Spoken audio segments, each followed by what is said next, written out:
राज्याच्या राजकारणात गेल्या काही वर्षामध्ये मोठे राजकीय भूकंप पाहायला मिळाले होते. सर्वप्रथम शिवसेनेत फूट पडली होती. एकनाथ शिंदे अनेक आमदारांना सोबत घेत बाहेर पडले होते. त्यानंतर त्यांनी भाजपच्या साथीने सरकार स्थापन केले होते. कालांतराने राष्ट्रवादीतही फूट पडली होती. अजित पवार यांनीही एकनाथ शिंदे यांच्या सरकारला पाठिंबा देत उपमुख्यमंत्रीपद मिळवले होते. त्यानंतर स्थानिक स्वराज्य संस्थांच्या निवडणुकीतही मोठ्या प्रमाणात पक्षांतर झाले होते. मात्र आता एका बड्या नेत्याने शिवसेनेत मोठा राजकीय भूकंप होणार असल्याचा दावा केला आहे. त्यामुळे राजकारणात खळबळ उडाली आहे.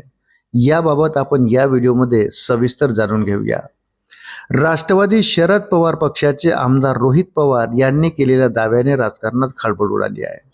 रोहित पवार यांनी बारामतीत बोलताना म्हटले की एकनाथ शिंदेच्या पक्षातले आमदार भाजपच्या संपर्कात आहे. काही पक्षनिष्ठ आमदार सोडले तर अनेक आमदार संपर्कात आहेत. 2029च्या निवडणुकीच्या आधी सगळं समोर येईल.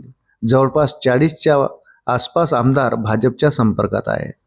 रोहित पवार यांच्या दाव्यामुळे राजकारणात मोठी खळबळ उडाली आहे. आता आगामी काळात पुन्हा राजकीय भूकंप पाहायला मिळणार तर नाही ना, असा प्रश्न अनेकांच्या मनात उपस्थित होत आहे. कारण याआधीही राज्याच्या राजकारणात मोठ्या राजकीय उलाढाली पाहायला मिळाल्या होत्या. त्यामुळे रोहित पवार यांच्या या विधानानंतर पुन्हा एकदा मोठी घडामोड घडण्याचे संकेत मिळाले आहे. अशाच नवनवीन अपडेटसाठी व्हिडिओला लाईक आणि चॅनलला सबस्क्राईब करा. धन्यवाद.